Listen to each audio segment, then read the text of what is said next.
좋은 아침입니다. 아침의 하나 뉴스 종합 비타민 아침의 매일경제 김은미입니다. 오늘의 일면 같이 들어가 보실까요? 매일경제입니다. 한국 기업들 만난 러트닉 10억 달러 이상 투자된 무대하겠다라고 얘기를 했다라는 거죠. 지금 이 대한상의 회장이자 SK그룹 회장인 이 최태원 회장을 비롯해서 민간경제사절단이 미국으로 직접 갔습니다. 왜? 이 하워드 러트닉 미 상무장관을 만나기 위해서 간 건데 가서 이 지난 21일 만난 자리에서 러트닉 장관이 얘기하기를 투자 인센티브 받고 싶으면 10억 달러 이상 투자하세요라고 콕 집어서 10억 달러를 언급을 했다라는 거죠. 10억 달러가 얼마냐 우리 돈으로. 우리 돈 1조 4,400억 원입니다. 어마어마한 금액을 요구한 러트닉 장관. 근데 알고 보니까 또 만나기로 하고 갑자기 회담을 취소했다고 해요. 그래서 우리 측이 강하게 항의를 하고 그래서 막판에 30분 동안 만났다고 하는데 이 30분 동안 한 얘기가 10억 달러 이상 투자해라 라는 얘기였다라는 거죠. 밀당을 하자는 건가 라는 생각이 들기도 하는데 일단 문제는 밀리기만 하고 당기지 못할까 봐가 걱정이 됩니다. 다음 기사 볼까요? 조선일보입니다. 최대 720조 우크라 광물로 재건기금 만든다라는 겁니다. 저희가 앞서서 뭐라고 말씀을 드렸었냐. 미국이 우크라이나에 720조 원의 청구서를 들이밀었습니다라는 소식을 전해드렸었어요. 그런데 여기에서 이 미국의 재무장관이 직접 뭐라고 발표를 했냐. 이 720조 원 온전히 미국한테 갚으라는 게 아니라 우리가 재건기금으로 마련을 하겠다라는 거다. 그래서 우리나라가 미국이 우크라이나가 보유한 광물을 미국이 관리하도록 하려는 거다라고 미 재무장관이 설명을 직접 했습니다. 다시 말해서 720조 그냥 몽땅 미국 호주머니로 들어가는 게 아닙니다라고 설명을 했다라는 건데 다만 그렇다고 해도 일단 재건기금을 만든다는 거 우크라이나를 그냥 온전히 도와주지만은 않을 거다라는 미국의 생각을 좀 엿볼 수가 있는 대목인 거죠. 공짜 점심은 없다. 라는 게 미국의 확고한 입장인 거 아닌가라는 생각을 좀 해봅니다. 다음 기사 볼까요? 서울신문입니다. 장미대선 플랜 B 꺼낸 여잠룡들입니다. 네, 지금 이제 윤 대통령의 탄핵 심판 막바지를 향해 가고 있습니다. 이제 내일 윤 대통령의 최후 변론이 있고요. 그리고 난 다음에 한 2주쯤 지나면 결국 이 탄핵 심판 결론이 나지 않겠느냐라는 전망이 나오는데 이 시점에서 여권의 잠룡들 장미 대선을 준비한다라는 거죠. 5월 대선을 준비하고 있다라는 겁니다. 이 얘기인즉슨 탄핵이 인용될 경우 펼쳐질 조기 대선을 준비한다라는 얘기인 건데 조기 대선을 준비하는 게 개별 주자들만이냐라는 겁니다. 다음 기사 볼까요? 동아일보입니다. 조기 대선 대비하는 여야 중도 확장 전쟁입니다. 네. 조기 대선을 앞두고 이제 중원을 누가 차지할 것인가에 대해서 여야가 모두 준비를 하고 있다라는 거죠. 보면 이재명 대표는 연일 지금 민주당은 중도 보수 정당이다라고 연일 얘기를 하고 있습니다.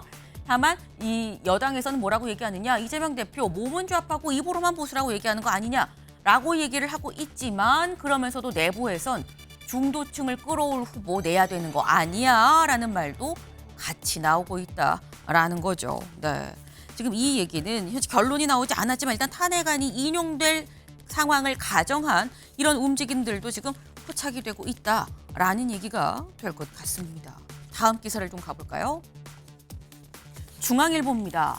일장기 투표지 진실 20살 알바의 스탬프다라는 거예요. 그러니까 윤 대통령이 계엄을 선언한 이유 중에 하나로 얘기하는 게 부정선거 의혹입니다. 근데 이 부정선거 의혹 관련해서 중앙일보가 부정선거 팩트체크라고 해서 기획 보도를 지금 이번에 했어요.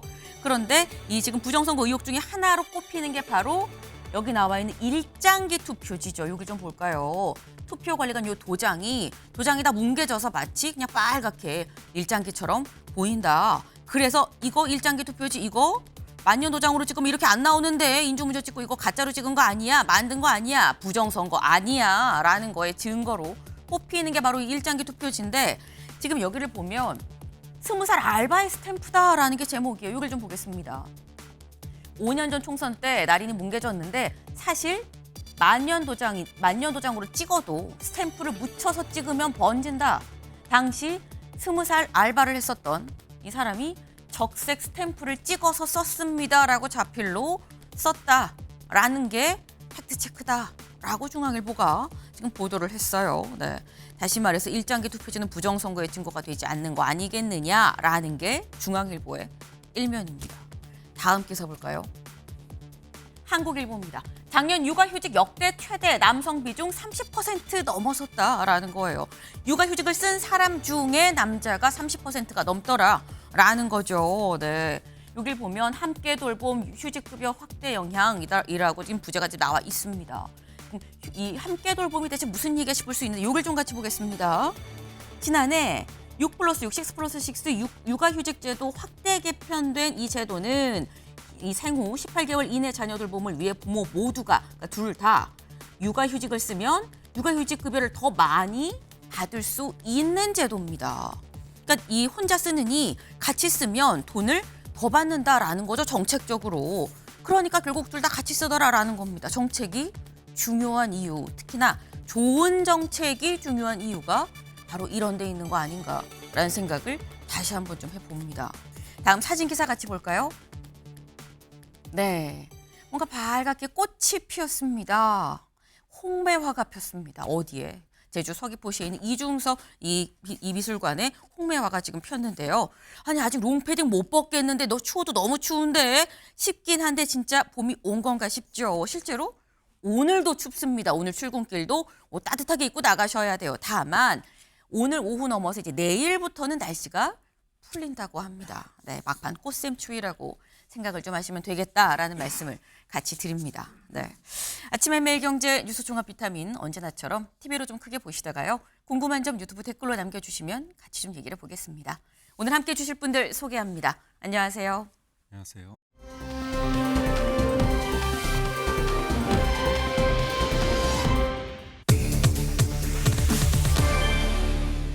최후 진술입니다. 기사 같이 볼까요? 윤 최종 진술서 계엄 정당성 강조할 듯 대국민 사과도 검토입니다. 네, 윤 대통령 이제 내일 25일이죠. 내일 헌재에서 마지막 최종 진술 최후 변론을 하게 됩니다. 최후 변론만 남긴 이런 상황, 본인이 직접 진술할 예정이다라고 지금 알려져 있죠. 근데 그렇다고 하면 대체 무슨 얘기를 할 거냐라는 겁니다. 김기영 대변인님, 대국민 사과도 검토라고 제목에 나왔는데 어떤 내용이 들어가게 될까요? 아무래도 이제 법정에서는 치열하게 다투겠지만 네. 이제 사실상 최후 진술의 시간 아닙니까? 그 이후에는 이제 헌재의 시간이기 때문에 제가 볼 때는 본인의 어떤 계엄을 선포하는 그 불가피성도 얘기는 하겠지만 어떤 결과가 나오더라도 그 부분에 대해서 내가 받아들이겠다. 이 부분이 좀 있을 것 같습니다. 그리고 네.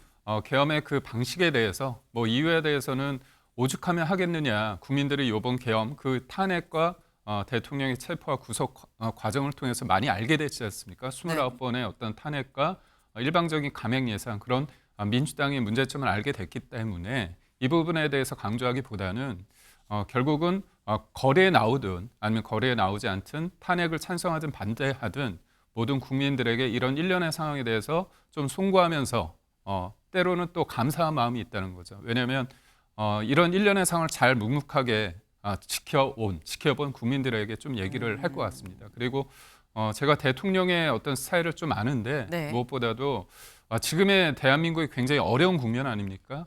반도체 산업도 굉장히 지금 오늘 기사를 보면 중국 기업 기술로부터 한 4개가 역전이 당했다고 하고 있는데 반도체 산업이 우리 수출의 한 20%를 차지합니다. 그렇기 때문에 대통령이 좀 차분하게 어떤 여야가 이런 부분에 대해서 좀 통과시켜야 될 어떤 법안에 대해서 좀 해달라 그런 얘기도 좀 하지 않을까 그런 생각을 해봅니다. 네. 지금 하신 말씀이 가장 먼저 말씀하신 게 뭐냐면 어떤 결론이 나와도 받아들인다라는 얘기가 결국 들어가지 않겠느냐. 물론 본인이 계엄을 선언할 수밖에 없었던 불가피성에 대해서도 얘기가 들어갈 것 같다. 하지만 어떤 결론이 나도 받아들이겠다. 그리고 지금 현재 우리나라가 너무 어렵기 때문에 여야 합의로 지금 빨리빨리 필요한 부분에 대해서는 정책적으로 빨리 통화를 좀 시켜야 되는 거 아니냐라는 얘기도 같이 들어가지 않겠느냐라는 말씀을 하셨어요. 제가 지금 김기영 대변인께는 어떤 얘기가 들어갈까요를 여쭤봤는데 김준욱 대변인님, 어떤 얘기가 들어가야 된다고 민주당 쪽에서 야권에서 생각할까요?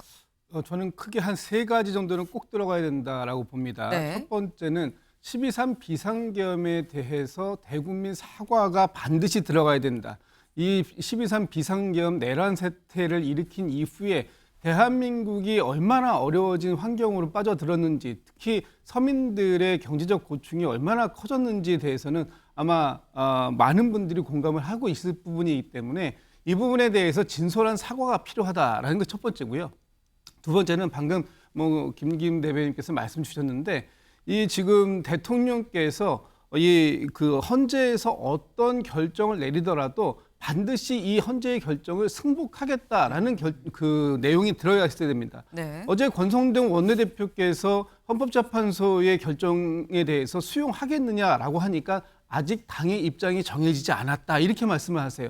이건 잘못된 표현입니다. 당의 입장은 무조건 헌법재판소의 결정을 수용한다, 이렇게 나왔어야 되는 거 아닙니까? 그렇기 때문에 대통령께서도 반드시 헌법재판소의 결과에 대한 수용 의지를 밝히셔야 된다. 이것이 대통령을 위해서도 좋습니다. 왜냐하면 이 대통령께서 헌법 수호 의지가 있는지 이 부분에 대해서 재판관들이 집중해서 볼 것이기 때문에 그렇습니다.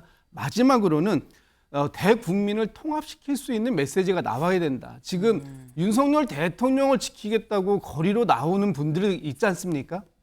그분들이 내뱉고 있는 말들 보면 상당히 극우적인 표현들이 많습니다. 이렇게 해가지고 어떻게 대한민국이 윤석열 대통령이 지향했던 국민 통합의 길로 갈 수 있겠습니까? 국민 분열의 길로 가는 부분에 대해서 윤석열 대통령이 직접 제어하는 그런 말씀을 하셔야 될 것이다, 이렇게 봅니다. 네. 지금 말씀은 일단 윤 대통령이 헌재가 어떤 결론을 내든지 간에 승복하겠다라는 입장을 내야 되는 거고, 그리고 또 하나 어떤 결론이 나오든 사회가 좀 통합이 돼야 된다라는 이 메시지를 좀 분명하게 넣어야 된다라고 말씀을 하셨어요. 네. 사실 지금 이 윤 대통령 지금 6필로 지금 현재 본인이 직접 적어 내려가고 있다라고 하죠. 본인이 적고, 그리고 이 대리인단, 이 변호인단이 직접 이걸 좀 정리를 하는 이런 과정을 지금 거치고 있다라는 게 지금 보도로 이미 나와 있는 상태입니다. 여기에 대체 뭐가 들어갈 거냐라는 거죠. 지금 들어갈 것 같은 거, 그리고 들어가야만 한다고 생각하는 게 같이 지금 말씀을 좀 주셨는데, 다음 기사를 좀 볼까요?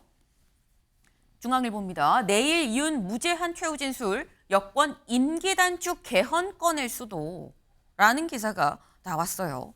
지금 윤 대통령의 무죄한 이 최후 진술 안에 개헌 얘기가 들어갈 수도 있다라는 게 지금 이 중앙일보의 이 제목인 건데, 근데 이걸 좀 보겠습니다.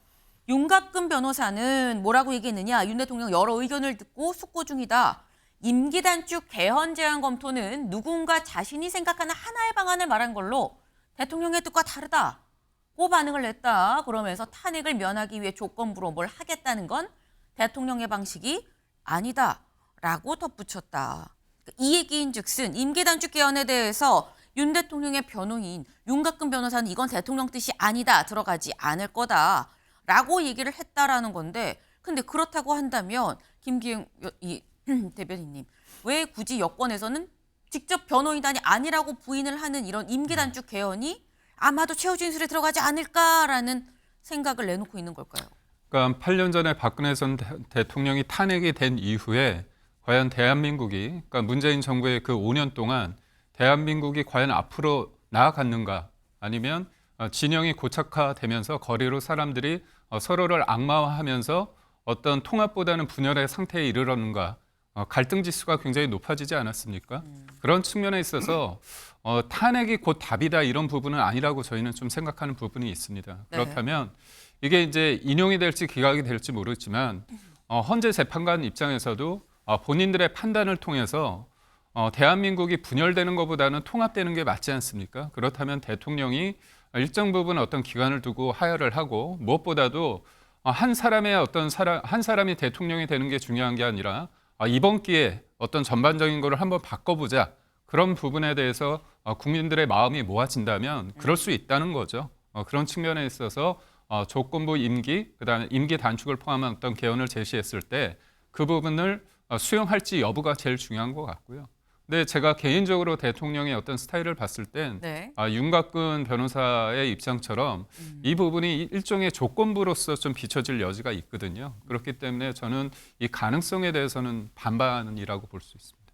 근데 생각보다 윤곽근 변호사는 이게 조건부로 비춰질 가능성이 있어서 윤곽근 변호사는 절대 아니다라고 말씀을 하셨는데, 근데 김 대변인님은 지금 그거보다 상당히 높아요. 반반이다. 네. 네.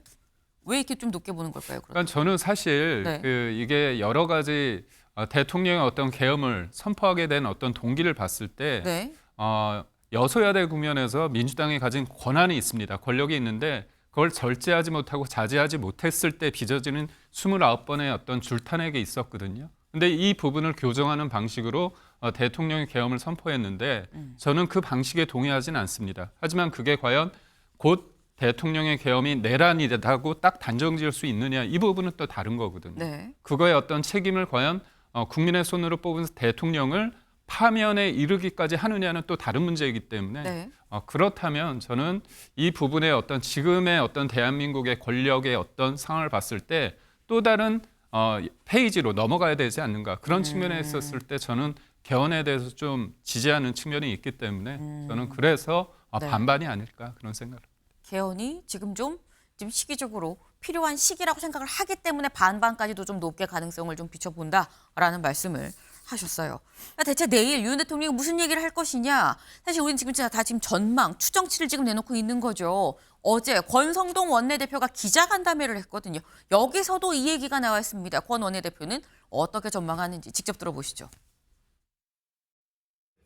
의사소통을 한 바가 없어서 대통령께서 어떤 메시지를 낼지 제가 예단하기는 어렵습니다만은 기본적으로는 좀 아마 포괄적으로 국민에 대한 사과 말씀도 들어가 있을 것 같고, 두 번째는 대통령의 헌법상 권한이 비상계엄 선포로 인해서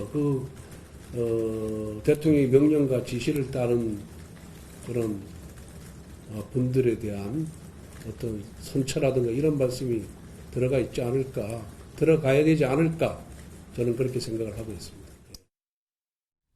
네, 권성동 원내대표 일단 대국민 사과가 들어가게 되지 않겠느냐라고 얘기를 했어요. 근데 그 부분은 사실 윤 대통령이 대국민 담화, 계엄이 선언 이후에 있었던 대국민 담화에서도 사과를 얘기한 적이 있었죠. 그리고 아까 여기 또 들어가야 된다라고 말씀하신 것들 중에 하나로 또 대국민 사과가 있었습니다. 근데 권성동 원내대표가 얘기를 한 게 또 뭐가 있느냐면 자신의 지시에 따른 사람에 대한 선처를 부탁하는 말이 들어있지 않을까. 그리고 그게 들어가야 된다라고 생각합니다라고 얘기를 했거든요. 김준욱 대변인님. 어떻게 보십니까? 이런 선처 얘기가 들어갈 가능성? 들어가면 좋겠죠. 다만 지금 윤석열 대통령이 본인 자신만을 위해서 그동안 헌법재판소에서의 진술을 해왔던 모습을 비추어 봤을 때 과연 본인이 명령을 내리고 그 지시를 철저하게 이행하려고 노력했던 실무자들에까지 그런 부분들을 그 부탁의 말씀으로 하실지는 잘 모르겠습니다. 하셨으면 좋겠다는 생각이 들고요. 어쨌든 사과의 진정성이 느껴져야 그 다음에 본인의 지시를 이행하기 위해서 국회를 봉쇄하거나 또 담장을 넘어갔던 그런 사람들에 대한 용서까지도 구할 수 있는 그런 부분들이 진정성을 갖게 되는 것이지, 본인 자체가 이 부분에 이 12.3 비상계엄 내란 사태에 대한 책임을 인정하지 않으면서 어떻게 그 부분에 대한 수행했던 역할을 했던 사람들에 대해서 용서를 구할 수 있는 말씀을 할 수 있겠습니까? 그건 좀 앞뒤가 안 맞는 말 같아서 본인이 일단 철저하게 12.3 비상계엄에 대한 잘못을 인정하는 부분, 이것이 들어가야 그 다음 용서를 구하는 부분도 진정성을 갖게 될 것이다, 이렇게 생각합니다. 지금 김진욱 대변인님 말씀은 이런 거예요. 그러니까 윤 대통령이 계엄 선언이 잘못된 거다, 내가 잘못을 한 일이다라고 인정을 해야 내 잘못된 이 행동을 지시로 따랐던 사람들에 대한 선처를 요구할 수 있는 건데, 잘못을 인정하지 않은 상황에서 부하, 이 지시를 따랐던 사람들에 대해서 선처를 요구할 수 있는 거냐, 좀 앞뒤가 안 맞지 않느냐라는 말씀이거든요, 김기영 대변인님. 그러니까 대통령의 어떤 책임이라는 거는 무한 책임이죠. 사실 네. 정치적으로 법적으로 봤을 때 본인이 책임을 피하지 않는다고 얘기를 했습니다. 그래서 계엄이 곧 내란이다, 이 부분에 대해서는 받아들이기 힘들지만 그래도 그 과정에 있어서 여러 가지 법이 있지 않습니까? 법에 대해서 저촉되는 부분이 있다면 대통령한테 내란죄가 아니라, 다른 사람도 내란죄가 아니라 다른 부분에 대해서 문제가 있다면 그거에 대해서 법 적용을 받아서 책임질 일이 있으면 책임을 지겠죠. 하지만 이 모든 것들은 어떻게 보면 대통령과 그런 어떤 지휘 라인 속에서 이뤄진 부분이 있다면 그 사람들의 어떤 책임보다는 내 책임이 크다. 그런 부분을 충분히 얘기할 수 있는 거 아닌가 그렇게 생각합니다. 네. 그러니까 단순히 이게 뭐 잘못을 꼭 인정을 해야 뭐 이런 부분에 따라서 모든 건 다 그냥 대통령 무한 책임이라는 범주로 보면은 다 얘기가 될 수 있는 거 아니겠느냐. 그런 차원에서 윤 대통령이 이 어떤 대국민 사과와 잘못을 인정하는 그런 취지가 있을 수 있다라는 말씀을 하셨어요. 네. 근데 사실 오늘 보도에 또 무슨 내용이 있었느냐면 이런 얘기가 있었습니다. 동아일보 보도에 윤 대통령 측은 비상계엄 선포로 사회적 혼란을 야기한 거에 대한 유감 표명 방안 그리고 탄핵 기각을 염두에 둔 국정 운영 방안 등을 담을지도 검토 중인 것으로 알려졌다라는 거예요. 탄핵이 기각돼서 다시 직무에 복귀를 하면 내가 어떻게 국정을 운영을 하겠다라는 내용을 최후 진술의 최종 변론에 담는 방안 좀 검토 중이다라는 겁니다. 사실 윤 대통령이 최근에 석동현 변호사를 통해서 이렇게 냈었던 이 메시지 중에서 뭐가 있었냐면 빨리 직무 복귀를 해서 세대 통합의 힘으로 대한민국을 좀 이끌어가겠다라는 메시지가 나왔는데 나중에 다시 정정이 됐죠. 이거 대통령이 한 얘기가 아니라 대리인이 한 얘기를 옮겨 적는 과정에서 잘못 좀 와전이 됐다라고 다시 정정을 했었습니다. 근데 이 얘기를 지금 보면 이건 김기영 대변인. 네. 이건 복귀해서의 얘기가 담길 수도 있다라는 건가라는 생각이 드는 거거든요. 그러니까 국정 운영 방안이라고 딱 아주 직접적으로 얘기를 하니까 좀 거부감이 있을 수 있습니다. 근데 탄핵이란 건 기본적으로 대통령의 직위를 인정하느냐 마느냐의 문제 아닙니까? 그렇다면 대통령의 파면 말고 직무가 정지되지 않은 상태에서 복귀가 됐을 때 어떤 이득, 그게 개인적 이득이 아니라 국민들의 이득, 국가적 이득이 있어야 되는 거 아닙니까? 그렇다면 지금 아무래도 제일 중요한 게 트럼프의 어떤 관계, 미국과의 관계에 있어서 네. 지금 리더십이 부재한 상태 아닙니까? 미국의 조야에서는 민주당과 공화당을 다 떠나서 윤석열 대통령에 대한 믿음, 신뢰가 굉장히 강합니다. 왜냐? 그거는 개인의 문제를 넘어서 한미 동맹, 한미일 공조, 그리고 중국을 견제하기 위해서 윤석열 대통령이 기존에 가졌던 여러 가지 행보를 봤을 때 충분히 소통할 수 있는 사람이라고 생각을 하고 있거든요. 그런 측면에서 대통령이 얘기는 할 수 있겠죠. 그리고 또 하나는 여야 문제에 있어서 지금 반도체 특별법 관련해서 민주당의 이재명 대표가 얘기를 했다가 후퇴했다가 왔다 갔다 하지 않습니까? 그거는 대통령이 부재하기 때문에 이재명 대표가 사실상 동무대에서 혼자 얘기하고 있는 겁니다. 그렇다면 대통령이 직무에 복귀하게 된다면 이재명 대표를 만나서 반도체 특별법, 이 52시간 예배를 통해서 지금 아주 결정적으로 절체절명에 있는 반도체 산업을 다시 붐시키는 그런 역할을 할 수 있다는 거죠. 이런 것이 개인의 어떤 직무 국정 운영의 방안이라고 얘기할 수도 있지만 네. 그게 아니라 탄핵 기각을 통해서 내가 아니라 국민들이 실질적으로 어떤 이득, 나라를 위한 길이다 이런 얘기를 할 수 있다는 거죠. 그렇기 때문에 꼭 국정 운영 방안 이렇게 얘기하다 보면 네. 본인이 벌써 대통령 된 것처럼 나 이렇게 할 거야 이렇게 하면 굉장히 거부감이 있지 않습니까? 그렇기 때문에 제가 볼 때는 저 기사의 어떤 보도의 그 뉘앙스가 제가 볼 때는 좀 잘못 전달된 게 아닌가 그런 생각을.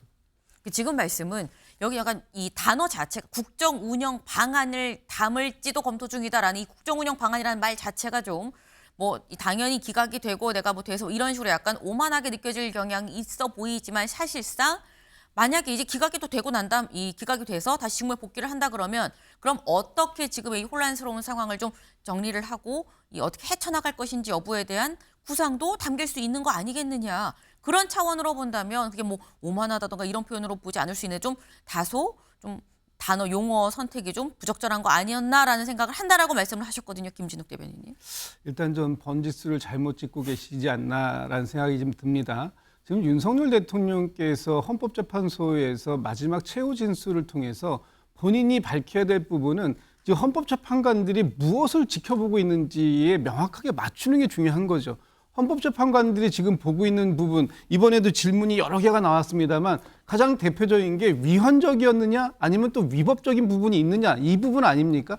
이 부분에 대해서 본인이 충분하게 소명하지 못하고 엉뚱한 곳에다가 계속해서 얘기를 한다고 했을 때 과연 헌법재판관들의 마음을 움직일 수 있는 또 이 헌법재판관들이 지금 갖고 있는 어떤 심증을 움직일 수 있는 그런 역할을 할 수 있을까? 전혀 할 수 없을 것 같고요. 지금 중요한 것은 이번 12.3 비상기업 내란 사태에 대한 진솔한 반성, 그리고 헌법을 수호하겠다라는 의지, 이런 부분들을 내비추는 것이 훨씬 더 도움이 될 거다. 지금 뭐 직무 복귀했을 때 무엇을 하겠다? 지금 직무를 복귀할 수 있을지 없을지도 모르는 상황 속에서 지금 직무를 복귀하겠다고 하는 그 자세, 그것이 우선되어야 되지, 직무 복귀 이후의 상황을 얘기하는 것 아무런 도움이 되지 않을 것이다, 이런 생각합니다. 네.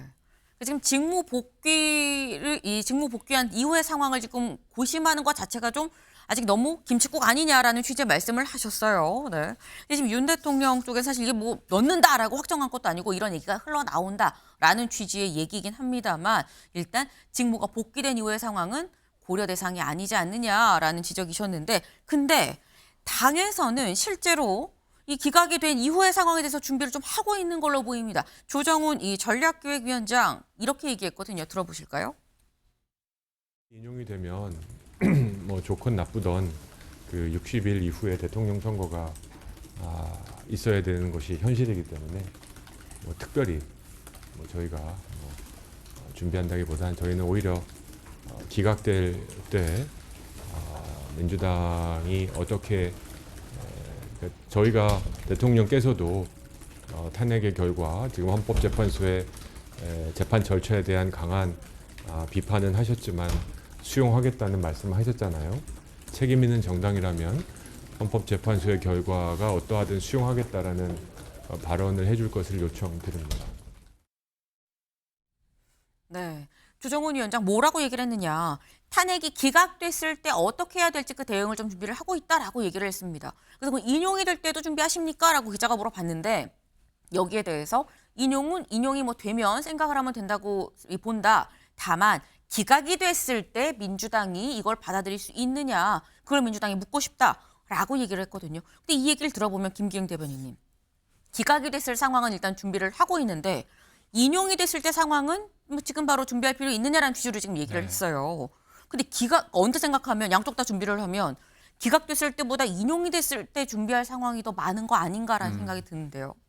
만약에 대통령의 그 탄핵이 인용이 되면 네. 조기 대선 국면 아닙니까? 그렇죠. 그렇다면 국민의힘은 확실한 걸 두 가지를 준비해야 됩니다. 뭐냐면 구도를 단순화하기 위해서 경선 과정에 있어서 문제점이 없게끔 해야 되거든요. 그러니까 결국은 경선 룰을 어떻게 하느냐, 이 부분이 제일 중요하죠. 네. 그러니까 국민의힘은 여러 어떤 대사, 잠룡 주자가 있을 때 그 사람들이 밖으로 튀어나가지 못하도록, 속된 말로 플랫폼이 돼야 됩니다. 안정적인. 그렇기 때문에 그건 뭐냐, 룰이 예측 가능해야 되거든요. 그래서 소위 말해서 뭐 50대 50이다, 당원 50이다, 아니면 국민 50이다, 이런 것들을 네. 예측 가능하게 문제점 없이 한편으로 쏠리지 않은 상태에서 해야 되는 부분이 있고요.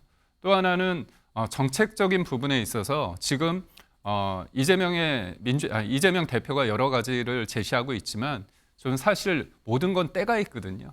그러니까 지금 우리가 얘기하는 게 중요한 게 아니라 네. 막상 조기 대선 국면이 됐을 때 우리가 어떤 내용을 가지고 국민들한테 호소를 할 것인가. 그러니까 중구난방처럼 좌로 갔다 우로 갔다 좌충우돌 하는 게 아니라 안정감 있게 하는 정책에 대한 준비를 하고 있는 게 되게 중요한데, 이런 것들은 저희가 소위 말해서 미리 예고할 필요는 없거든요. 그런 부분에 대해서 정중동 행보를 하고 있다. 근데 그거를 개본 박두를 언제 할 것인가? 그거는 탄핵이 된 다음에, 네. 그다음에 모든 정당은 항상 대선을 준비하고 있습니다. 그렇기 때문에 그거는 당연하기 때문에 지금 뭐 어떤 거를 구체적으로 안 한다, 그래서 손 놓고 있다, 이렇게 볼 수는 없습니다. 지금 탄핵안이 인용이 됐을 경우에 대해서 굳이 우린 뭘 준비하고 얘기를 할 필요가 있느냐. 다만 당이라는 건 언제나 항상 대선을 준비하고 있기 때문에 정중동의 자세를 취하고 있다라는 정도로 이해를 하면 된다라고 말씀을 하셨어요. 근데 이 조정훈 위원장이 또 뭐라고 얘기를 했느냐. 김진욱 대변인님. 오히려 야당이 기각이 되면 이걸 받아들일 수 있다. 헌재의 이 결정에 승복한다라는 입장을 좀 확실하게 밝혀라라는 취지로 얘기를 했거든요. 순서가 잘못되지 않았습니까? 순서가 잘못됐죠. 왜냐하면 야당에게 어떤 이 헌법재판소의 수용 여부를 먼저 묻기 전에 본인들이 여당이 지금 대통령이 소속되어 있는 정당에서 헌법재판소의 결과를 받아들일 것인지를 먼저 얘기하고 그러니까 우리는 받아들일 테니 야당은 어떻게 하겠느냐 이렇게 묻는 것이 순서 아닙니까?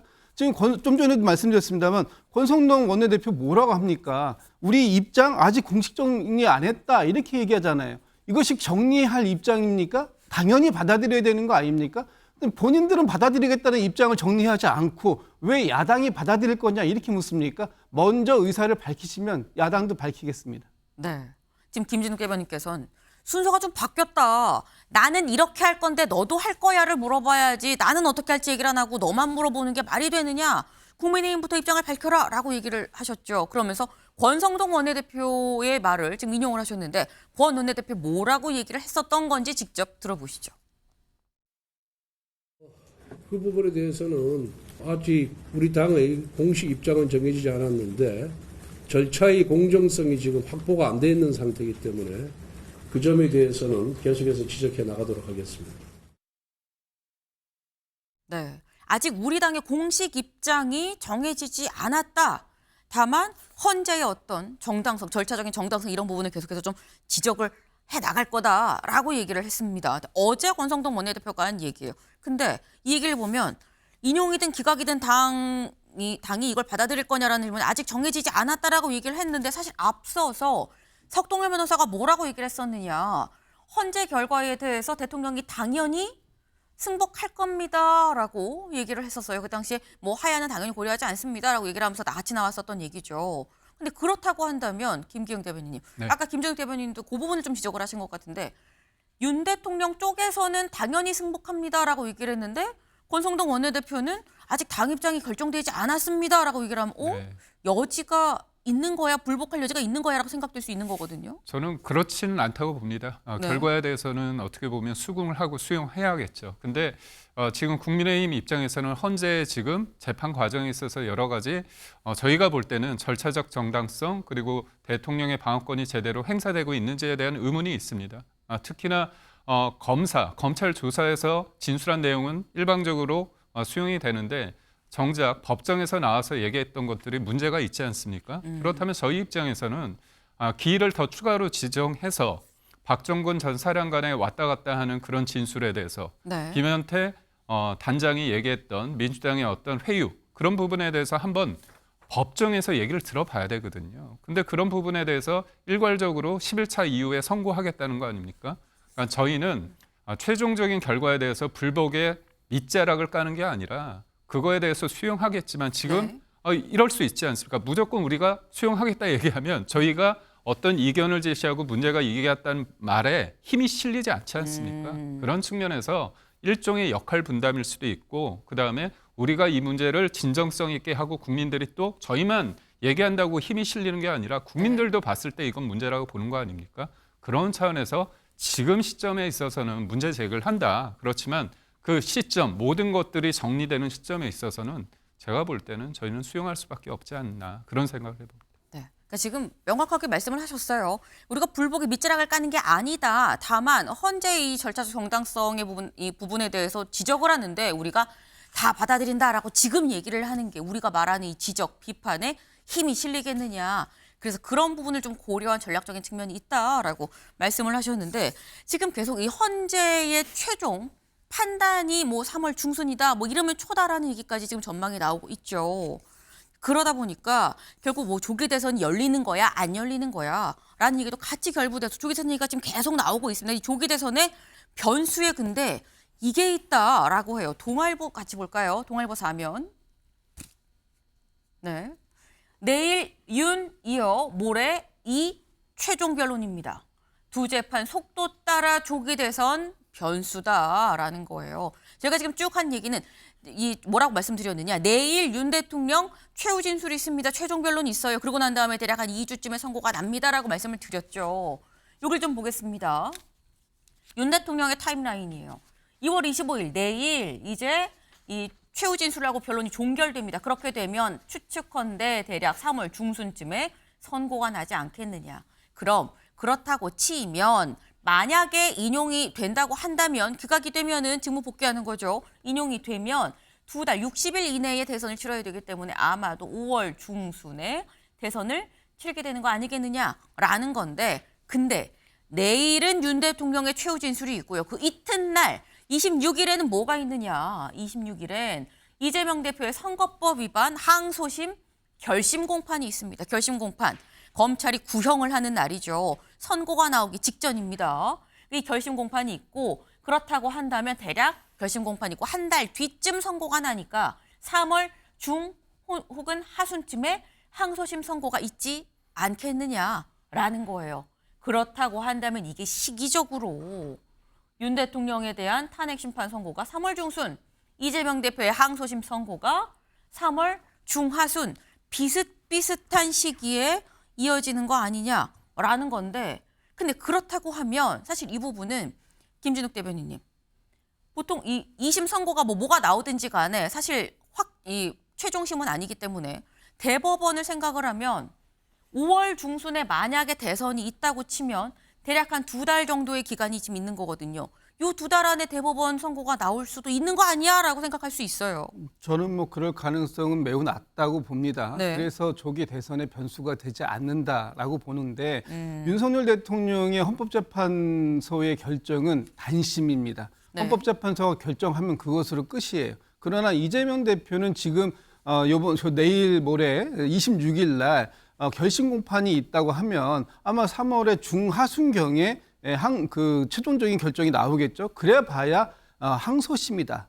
이재명 대표에게는 여전히 상고심이 남아있다. 대법원의 판단이 남아있다는 것이고요. 네. 이 대법원의 판단으로 가기 위해서는 항소심이 끝난 다음에 이 상고 이유서 제출, 또 재판부 배당, 뭐 이런 여러 가지의 절차들. 행정적 절차가 또 필요합니다. 그런 것이 대략의 경우에 한 달 이상 걸리는 거거든요. 그러면 한 달 이상 걸려서 재판부가 결정되고 어떤 이 대법의 판단을 구하기까지 또 한 2, 3개월의 시간이 필요해요. 그렇다면 5월에 조기 대선이 이루어진다고 쳤을 때 과연 5월 안에 대법원의 판단까지 나올 수 있느냐? 저는 그것은 물리적으로 어렵다 이렇게 봅니다. 네. 지금 뭐 대략 뭐 한 2달 안에 만약에 인용이 돼서 조기 대선이 열린다고 가정을 한다면 그 전에 이재명 대표의 이 최종 상고심까지 다 결정이 날 것이냐, 그러기엔 물리적으로 어렵지 않겠느냐라는 말씀을 또 하셨어요. 다만 여기서 지금 보이는 것처럼 탄핵 심판 결과와 그리고 이재명 대표 항소심 선고 일지가 좀 비슷비슷하죠. 경우에 따라선 여당도 야당도 상당히 어쨌거나 타격을 받을 수 있는 시점이 3월 중순, 중하순으로 보인다라는 겁니다. 3월 중순에 어떤 일이 벌어질지 관심이 모아지네요.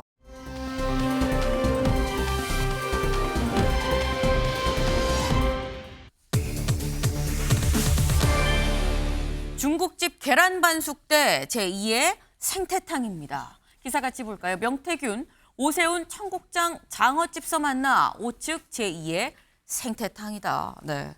이 저희가 명태균 씨, 저희가 이런 얘기했다고 전해드렸었어요. 최근에 돼지는 잔칫날 잡는 거 아닙니까? 라고 얘기를 했다. SNS에 글 올리기를. 이거 조기 대선 확정되면 나 오세훈 시장, 홍준표 시장 이거 정치자금법 위반으로 고소할 겁니다. 라고 이 SNS 글을 올렸어요. 라는 말씀을 드렸는데 여기에 대해서 오 시장, 홍 시장은 무슨 말이에요? 이 사기꾼 우리는 만난 적이 없어요. 라고 부인한다라고 말씀을 드렸죠.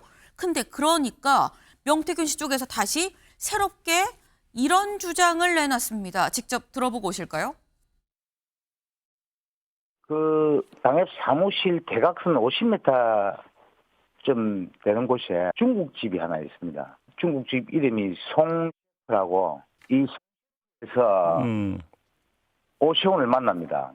오 시장이 아마 그때 당시 간장에 계란 반숙 그 전단계 요리를 좋아하더라. 청국장집에서도 만나거든요. 그다음에 또 장어집에서도 만나요. 몇 시에 어디로 와라라고 하는 데가 있는데 그 문자가 있는데 예. 그것이 그 송인지 예. 청국장집인지 장어집인지 알겠습니다. 정확하게 저희들은 알 수가 그러면 네, 명태균 씨 쪽 변호인이 지금 얘기를 한 거죠. 뭐라고 얘기했느냐. 명 씨가 오세훈 시장이랑 어떤 중국집에서 만났는데 말하기를 간장에 계란 반숙 전 단계를 상당히 좋아했다라고 얘기를 해요. 김광삼 변호사님. 이게 무슨 요리인지 잘 모르겠긴 한데 아마 뭔가 상세하긴 하거든요. 아니 그러면 네. 이제 만났는지 안 만났는지 이제 그 정확히 나중에 이제 사실관계를 파악하겠지만 네. 만나서 그러면 어떤 부탁을 했느냐, 어떤 거래가 오갔는지 그 얘기를 하지 않고 이 계란 반숙 뭐 그런 얘기하는 것은 그때 만났다는 것을 굉장히 확신시켜주기 위해서 하는 것 같아요. 네. 그런데 사실 명태균 씨가 지금 그 상원에서 서울로 사건이 이송됐잖아요. 이제 그 다음부터 이제 본격적으로 옥중에서 활동이 들어갔다 이렇게 봅니다. 뭐 저는 개인적으로 볼 때 자기 버릇 남 못 준다고 지금 구치소 교도소에서도 지금 자기가 했던 버릇을 그대로 하는 거라고 봐요. 사실일 수도 있고 아닐 수도 있어요. 네. 그러면 자기가 한 행위들이 정말 위법사항이고 나쁜 짓을 했다고 한다면 먼저 거기에 대해 반성을 해야죠. 근데 그 반성을 하지 않고 또 반성의 의미는 외부의 반성도 있지만 검찰에서 사실 내가 어떤 유법적인 행동을 했는가에 대해서 다 자백을 하고 거기에 대한 처벌을 받고 만약에 자신이 주장하는 것처럼 오세훈 시장이랄지 홍준표 시장이 잘못했다고 한다면 그럼 검찰에서 처벌받으면 되잖아요. 네. 근데 계속 자극적인 용어를 쓴단 말이에요. 뭐 잔칫날에 돼지를 잡는다랄지 네. 이게 본인이 구속되기 전에 했던 그런 용어들 그게 똑같이 쓰고 있는 겁니다. 그래서 저는 잘못됐다고 보고요. 그다음에 중요한 것은 이제 만났냐 만나지 않느냐 물론 그것도 중요할 수 있죠. 네. 그렇지만 만나서 무슨 얘기를 했고 자기가 여론조사를 몇 번 했다고 한다면 그런 여론조사를 어떻게 전달을 했고 그 전달에 대해서 구체적으로 얼마를 받았는지 지금 자신이 이 얘기가 그대로 한다 하더라도 그 유법한 뭐 그런 여론조사 했다는 걸 자인하는 거잖아요. 그런 건 얘기하지 않고 자극적으로 계속 지금 조기 대선이 다가오니까 특히 여권의 어떤 잠룡들을 향해서 어떻게 보면 물귀신 작정으로 물고 늘어지고 또 경우에 따라서 뭐 민주당 의원들 만나가지고 뭔가를 막 딜을 하려고 하는 그런 모습들이 제가 볼 때는 굉장히 신뢰성에 있어서 문제가 있다 이렇게 봅니다. 네. 지금 이 명태균 씨 서울중앙지검으로 다시 이첩이 돼서 올라오면서 관련해서 다시 예전에 했었던 것처럼 뭔가 자꾸 뭐 쉽게 뭐 언론 플레이랄까 뭐 이렇게 자극적인 단어를 쓰면서 자꾸 뭔가 시선을 잡아끄는 이런 전략을 지금 펴고 있는 거 아니겠느냐. 좀 본질에서 벗어난 계란 반숙 전 단계 맛있는 그 요리가 뭐가 중요하냐라고 지금 말씀을 하셨어요. 근데 이종현 이 서울시 특보가 어제 입장을 냈습니다. 뭐라고 냈느냐. 명태균 옥중에서 오 후보를 중국집을 비롯한 여러 뭐 청국장집, 장어집 나왔죠. 여러 군데 만났다라고 얘기를 하고 청국장, 장어집이라고 하면서 식당 이름을 나열하기 시작을 했는데 본질을 흐리려는 시도 아니냐라고 얘기를 하면서 제2의 생태탕을 기도하고 있다라고 얘기를 했어요. 기억하시나요? 생태탕 사건. 네. 제가 기억 안 나실까 봐 살짝 좀 정리를 해봤습니다. 생태탕 사건이 뭐냐? 오세훈 시장이 이번 보궐선거로 처음에 이제 당선이 됐죠. 근데 당선될 때 그때 나왔던 얘기가 내곡동의 땅, 이거 셀프 보상 받은 거 아니야라는 의혹이 제기가 됐었는데 그때 심지어 측량 현장도 본인이 직접 갔잖아요 라는 의혹을 민주당에서 제기를 했었습니다. 그러면서 그 증거로 그때 측량 현장 왔다가 같이 생태탕 가서 밥을 먹었다. 생태탕 가게 오냐. 내가 오세훈 시장 봤어요. 라고 얘기를 한 거죠.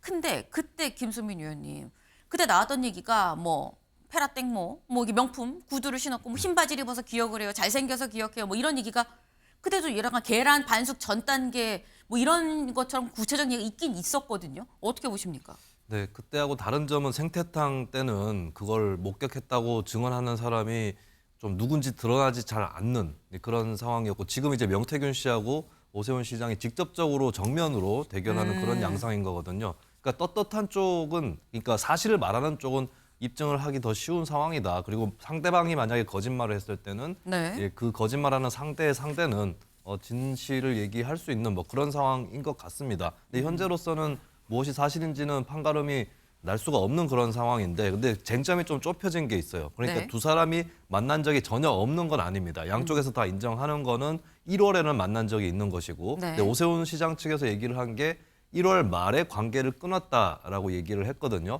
그러면 간단해요. 2월에 만난 적이 있다라고 하는 게 드러난다면은 이거는 이제 크게 오 시장 측이 무너지는 거고 근데 명태균 씨 쪽이 그걸 밝혀내지를 못한다면은 그거는 네. 이제 오세훈 시장 쪽은 아직까지 결백하다 이렇게 얘기를 할 수 있는 부분이겠죠. 근데 중요한 게 2월 1일에 오세훈 시장의 후원인으로 알려졌었던 김모 씨가 명태균 씨 쪽에게 1,000만 원을 입금을 하거든요. 네. 그럼 그게 김 씨가 그냥 자기가 생각해서 오 시장한테 유리한 그런 여론조사들을 해주기 위해서 독자적으로 하는 행동인 것인지 아니면 삼자 간의 논의가 있어서 그 여론조사를 지원을 하게 된 것인지 이 부분이 결정적으로 2월에 만난 적이 있느냐 또 3자 회동이 있었느냐 이 부분이 될 것 같고 이 부분은 이제 명태균 씨가 잔칫날 돼지를 잡겠다고 했으니까 네. 예, 적어도 조금 있으면은 본인이 입증해야 될 책임이 있는 것이고 현재로서는 이제 돼지고기는 안 나오고 새우젓만 나온 새우젓만 나왔다고 해서 바로 그다음에 돼지고기 나오는 건 아닌 거거든요. 그러니까 명태균 씨가 현재로서는 입증 책임이 있는데 네. 오 시장 측도 정치인이라면 대응을 어떻게 하는지를 대중이 보는 겁니다. 새우젓만 보고 움찔해가지고 돼지고기 나올 것처럼 예, 그렇게 행동을 할 것인지 아니면 네. 당당한 사람으로서 행동을 할 것인지 이런 것들을 또 대중이 지켜볼 것입니다. 네, 지금 돼지고기가 나오기 전에 새우젓만 나왔다라고 말씀을 하셨어요. 근데 새우젓이 다인 건지 새우젓 뒤에 돼지고기가 나올지 안 나올지 아직도 모르는 상황인 거죠. 근데 관련해서 지금 새우젓만 내밀었다라고 표현을 하셨습니다만 명태균 씨가 새우젓 쪽 이 종지를 쓱 들이민 사람이 오세훈 시장만은 아닙니다. 한 명 더 있죠. 홍준표 대구시장한테도 새우젓을 내밀었다라는 거예요. 홍준표 시장은 뭐라고 얘기를 했느냐.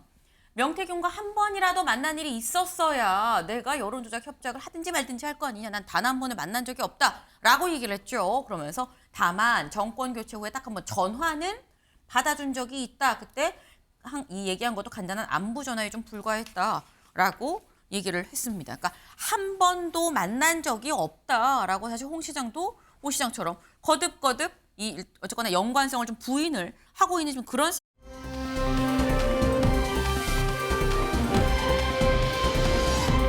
근데 오늘 보도에 뭐가 나왔느냐. 다음 기사 볼까요?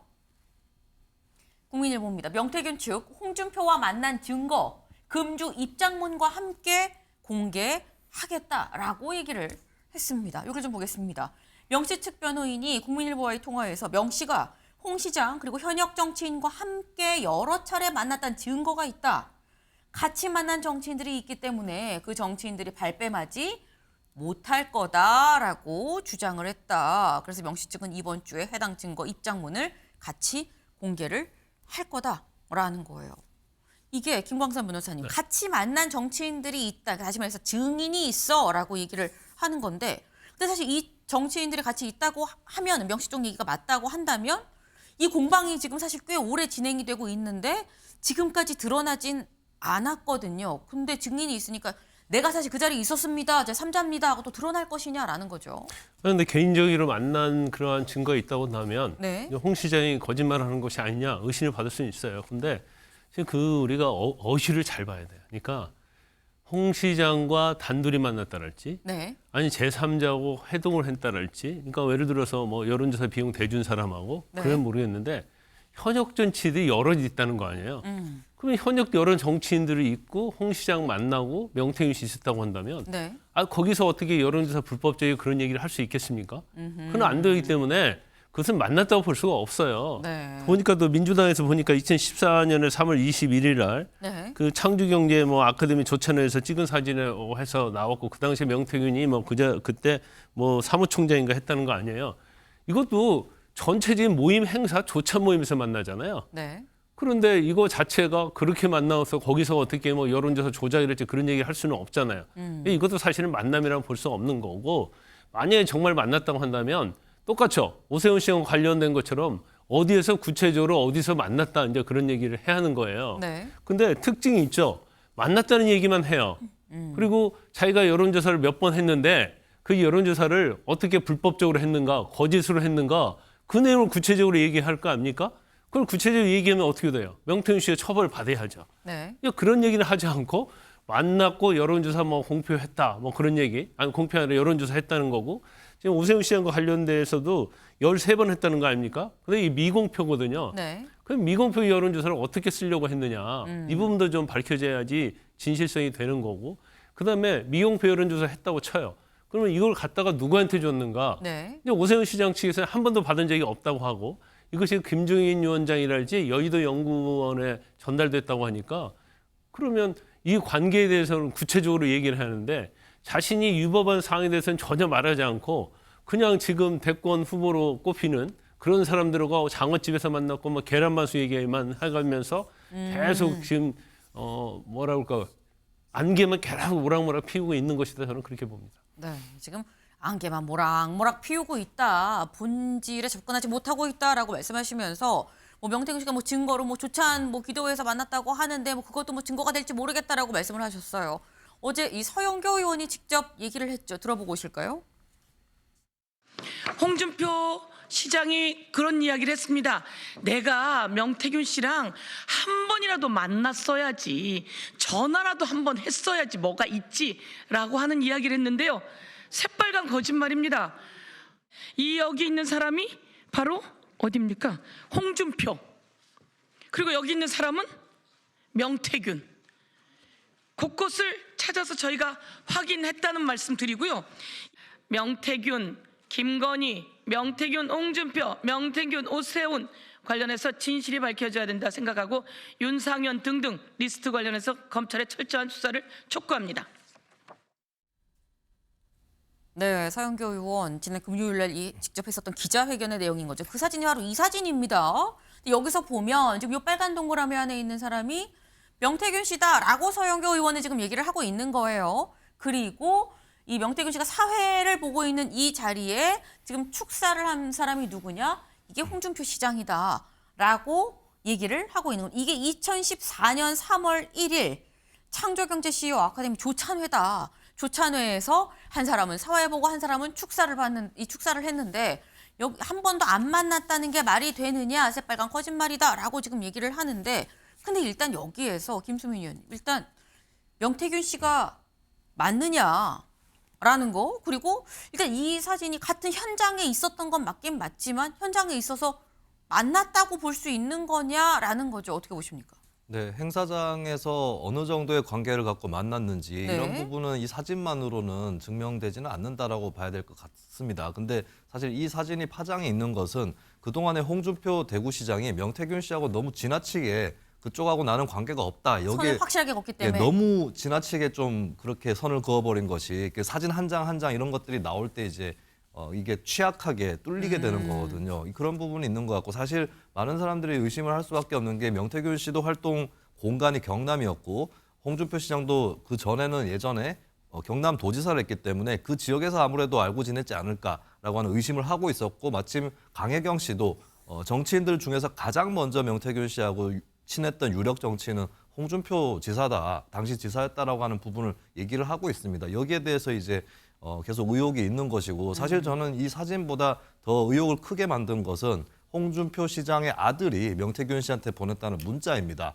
2023년에 윤석열 대통령하고 홍 시장이 앞으로 뭐 잘 지낼 수 있다 이런 취지의 지역지의 기사를 링크를 해서 잘 살펴봐달라라고 그렇게 명태균 씨한테 보냈고 심지어는 대구에서 열리는 트로트 페스티벌 티켓도 드리겠다라고 해서 명 씨가 전달받은 정황이 나왔거든요. 근데 이게 시점이 2023년이에요. 네. 근데 홍준표 시장이 얘기해왔던 나는 피해자다라고 했을 때 그것은 2021년 국민의힘 경선 때 윤석열 대통령 측을 명태균 씨가 지원한 걸 얘기를 하는 건데 네. 그런데 2021년에 틀어졌다고 하면서 2023년에 그것도 다른 사람이 아니라 아들인 오히려 정치적으로 관여를 하는 사람 입장이면은 그러면은 홍 시장이 의사와 무관하게 아랫선에서 막 움직이다가 어쩌다 그렇게 된 뭐 그런 정황도 상상을 해볼 수 있겠는데 정치적으로 그렇게 관여를 해오지 않은 것으로 알고 있었던 홍 시장 아들이 명 씨한테 직접 문자를 보냈다. 이 부분에서 좀 의혹이 더 증폭이 되는 거거든요.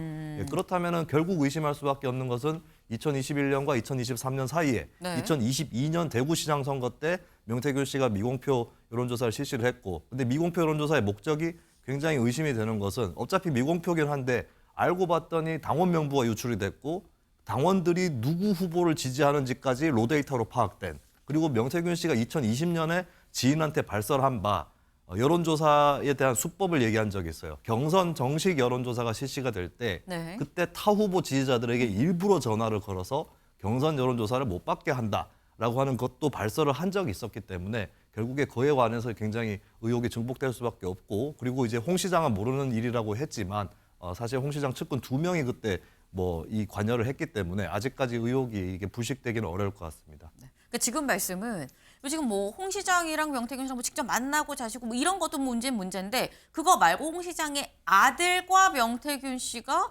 문자를 주고 받은 내용을 보면 뭔가 연관이 있는 것 같다라는 강력한 의심이 든다라는 말씀이거든요. 김광삼 변호사님.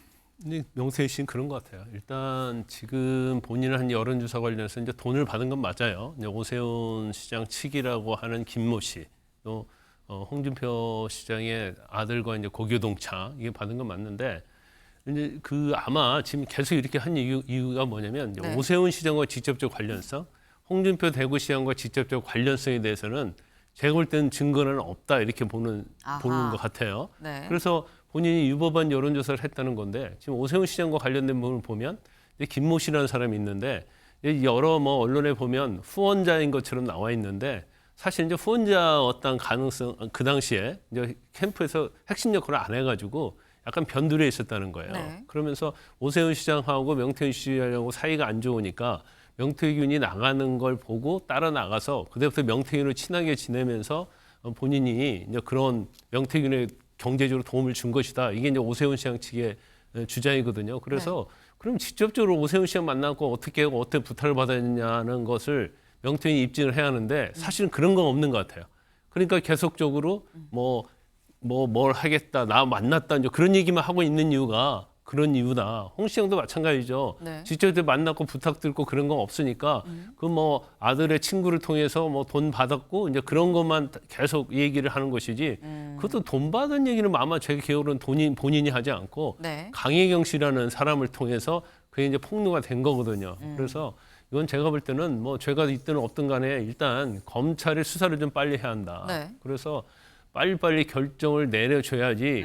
그렇지 아니면 뭔가 우리 아까 생태탕 얘기했잖아요. 네. 그때도 생태탕 침에 그 가게 주인이 직접 얘기를 했어요. 오세훈 시장 왔고 키도 크고 백바지 입고 있었고 명품 뭐 신발 신었다고 하니까 그걸 들으면 누구든지 다 사실이라고 생각하지 거짓이라고 생각하겠습니까? 근데 그때는 또 가게 주인인데 지금은 이제 사건 뿌리가 명태균 씨거든요. 네. 이 사람의 말을 이제 어디까지 믿어야 할지를 뭐 사실은 판단하기 어렵기 때문에 이제 검찰 수사가 좀 빨리빨리 진행이 돼서 결과를 좀 내줘야 한다 이렇게 봅니다. 네. 자꾸 당사자가 아니라 뭔가 주변부만 때리고 있는 거 아니냐. 그 얘기인즉슨 직접적인 증거가 없으니까 그런 거 아니겠느냐라는 말씀인 건데 일단 명태균 씨 쪽에서는 직접적인 증거 내가 이번 주 안에 입장문이랑 같이 공개할 겁니다라고 지금 얘기를 했다라는 거죠. 이번 주에 대체 뭐가 나올 것이냐라는 건데 홍준표 시장 본인에 대한 이런 의혹 제기에 대해서 SNS에 지난 금요일 밤 9시에 글을 올렸어요. 뭐라고 올렸느냐. 앞으로 명태균 사기꾼 일당이 떠드는 허무맹랑한 소리 일일이 대꾸하지 않겠다. 다만 형사고소는 계속합니다. 네. 근데 홍준표 시장 사실 그동안 명태균 씨가 얘기하는 거에 좀 따박따박 거의 뭐 하루에 SNS 글 하나씩은 계속 이렇게 올리면서 반박을 해왔었는데 근데 이제 일일이 대꾸하지 않겠다라고 얘기를 했거든요. 김수민 의원님. 왜 지금까지 대응하다가 이제 대응을 안 한다고 하는 건지 자꾸 자기가 말려든다는 느낌이 드는 걸까요? 네, 일단 말려든다는 느낌을 받을 수는 있을 것 같고 지금 현재 홍 시장의 뭐 결백이라든지 혹은 거꾸로 문제라든지 이런 것들이 완전히 입증되지 않은 상태에서 뭐 홍 시장 의도까지 좀 짐작하기는 어려워 보입니다만 좀 약간 곤란하다. 그러니까 뭐 꼭 이렇게 문제가 있어서 곤란하다기보다는 결백하다 해도 이제 좀 곤란하다 생각을 할 수도 있는 거니까요. 근데 어느 쪽이든 간에 좀 곤란해 보인다라고 하는 건 분명히 보이는 것 같아요. 근데 어쨌든 현재 대응도 좀 썩 이렇게 잘 되고 있다고 보기는 어려운 것이 하필이면 뭐 사진도 나오고 또 아들 문자 메시지 나오고 이런 상황에서 조금 더 고조가 된 그런 상황이거든요. 그렇다면 지금까지의 해왔던 어떤 역공의 태세 이런 것들이 오히려 더 강화되어야 될 것 같은 그런 국면인데 오히려 좀 일일이 대꾸하지 않겠다. 이게 일단 후퇴로 보이는 건 사실인 거고 네. 물론 이제 그것은 본인이 알아서 판단할 일이긴 하나 앞으로의 대응이나 이런 것들 아직까지 상당히 중요하게 남아있다고 봅니다. 네, 김광수 변호사님 짧게. 근데 대꾸하지 않겠다는데 제가 볼 때는 대꾸할 거예요. 왜냐하면 본인들 입장에서 말도 안 되는 얘기 나오면 대꾸 네. 안 하면 무기는 마치 인정한 것처럼 보이거든요. 그래서 아무리 참으려고 해도 대꾸를 안 할 수 없는 그런 상황이 될 거고 또 사실은 거기에 대해서 반박을 해줘야 하는 게 맞죠. 네. 그래서 진실을 밝히는 과정이 될 거 아닙니까? 네. 아마도 대꾸 안 하겠다고 했지만 조만간 대꾸를 할 걸로 전망이 된다라는 말씀을 지금 하셨어요. 사실 이 말씀처럼 결국 이런 게 검찰 수사를 통해서 밝혀질 부분이다라는 건데 검찰 수사 뭘 갖고 하느냐. 명태균 씨 황금폰이 있다라는 얘기 계속 보도가 나왔었죠. 저희 사진 같이 볼까요? 그 폰이 바로 이 폰입니다. 라는 거죠. 명태균 씨의 황금폰. 네. 황금폰 3개. 그리고 이쪽에 약간 이 거꾸로 서 있는 로봇 같은 모양의 이게 USB입니다. 이 데이터가 저장되어 있는 이 USB인 건데 이게 바로 명태균 씨의 황금폰이자 USB입니다라고 누가 이 사진을 공개를 했느냐? 민주당의 박범계 의원이 이 사진을 공개를 했어요.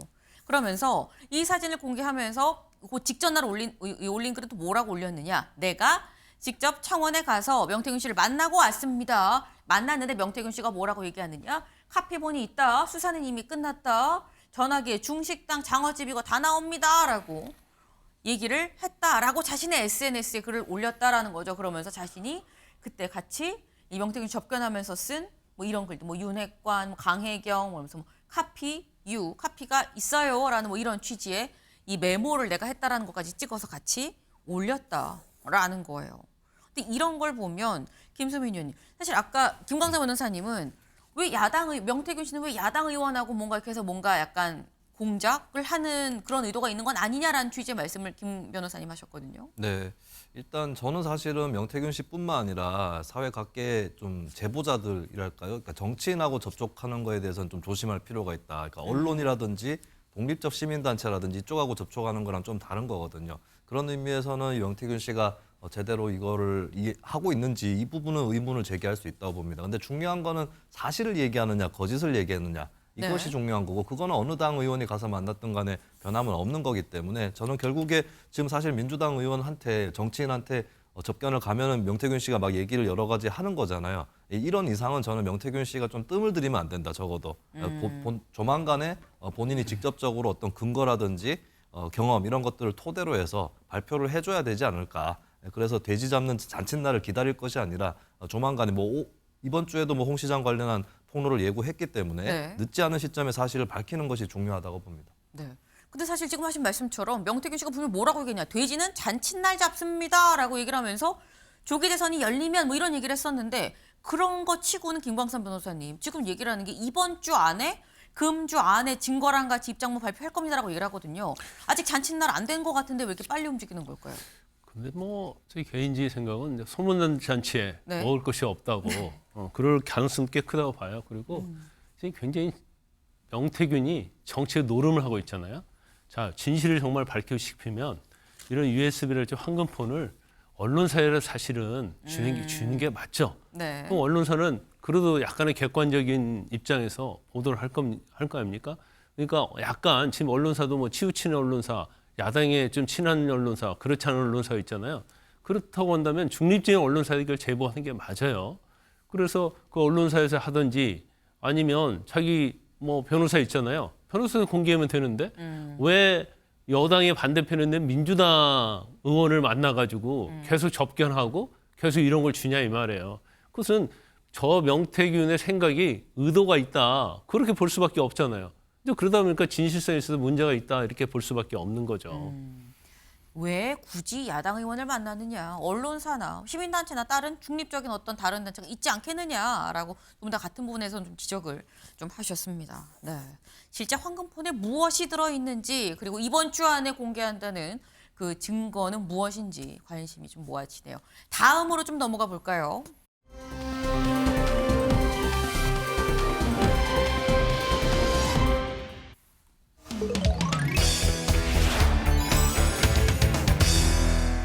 어떻게 생각하십니까?입니다. 사람을 구했는데 와 우리도 억울해요 라는 얘기가 같이 나오고 있다라는 거죠. 좀 보겠습니다.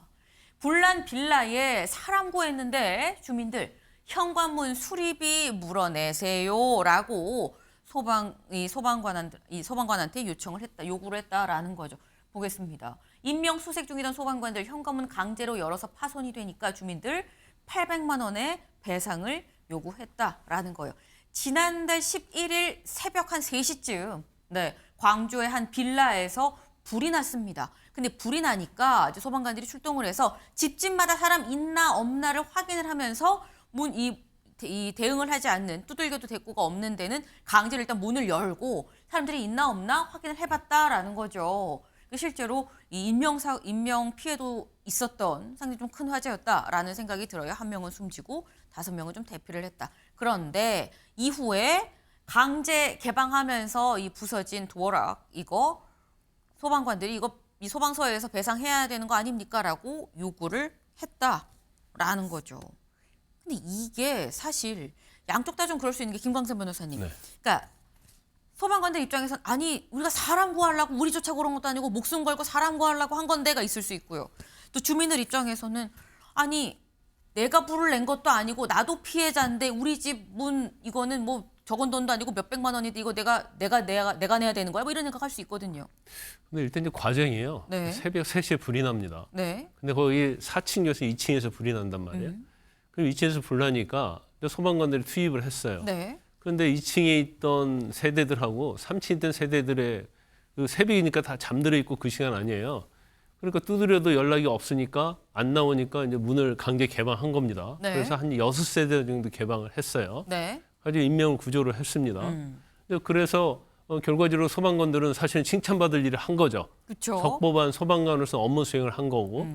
그런데 이 6세대 분들이 아니 우리 문 강제로 개방해가지고 도어락 잠금 장치를 파손했으니까 네. 뭐 한 집에 한 130만 원 해서 800만 원 물어내라 이렇게 소방서에다가 요구를 한 거예요. 그런데 이제 원칙적으로 이렇게 불이 나면 불이 난 집 주인이 이걸 배상을 해주는 게 맞습니다. 네. 그런데 그 집 주인이 사망을 했어요.